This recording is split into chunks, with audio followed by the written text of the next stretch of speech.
Thank you, Mr. Chairman. I move to strike the last word. Gentlelady's recognized.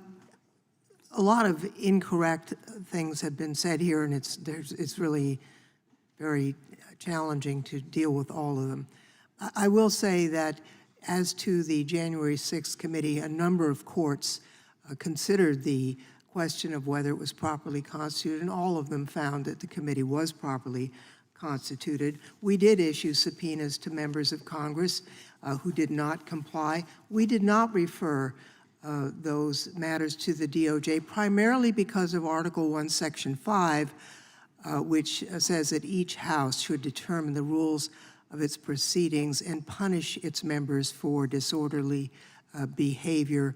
And we thought that was the more appropriate response rather than referring to a separate branch of government. I think clearly this subpoena this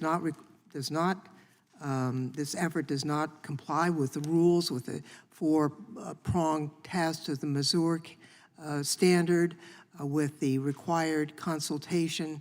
It's defective, and therefore it leads me to the strong suspicion that there is a political purpose for this. At this point, I would like to yield to my colleague from California, Mr. Swalwell. I thank Ms. Lofgren. I can't let go that one of my Republican colleagues just stated that the boxes containing national security secrets that were seized at Mar-a-Lago were stored in a safe manner, quote, stored in a safe manner. This is the bathroom at Mar-a-Lago with over a dozen boxes of national security secrets that were stored in a safe manner. My friends, you are living on Fantasy Island.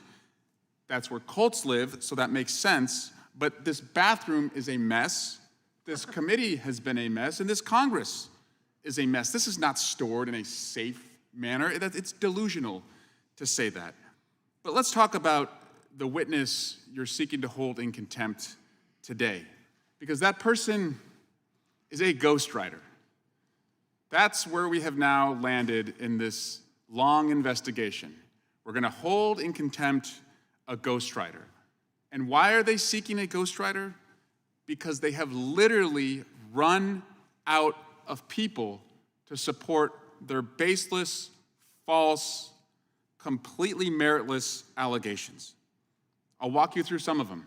We saw in this committee Durham. Mr. Durham was brought here. He was appointed by Donald Trump, kept on by the Biden administration, and he brought 0 indictments against any of the people you alleged had done anything wrong.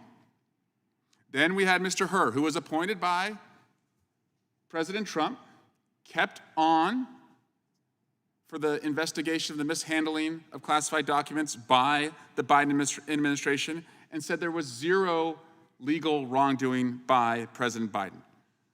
You wouldn't let Hunter Biden testify in public. You did it in a secret location that the public was never able to see.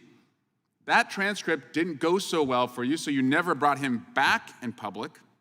Then you had Devin Archer testify, and he said that there was no evidence of wrongdoing by Joe Biden.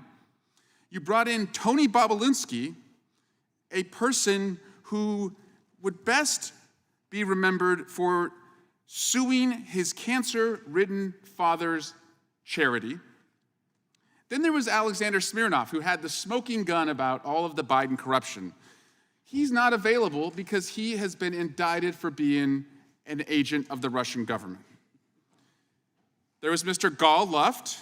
I'm sorry, he also can't be here today to help you because he was indicted for being a Chinese agent. Then my favorite, and you could say this is when you jumped the shark, is when you had Jason Galanis testify from prison.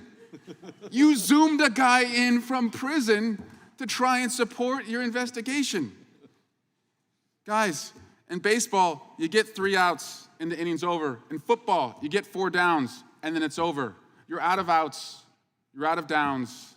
And as far as we're concerned, President Biden has been acquitted and it's game over.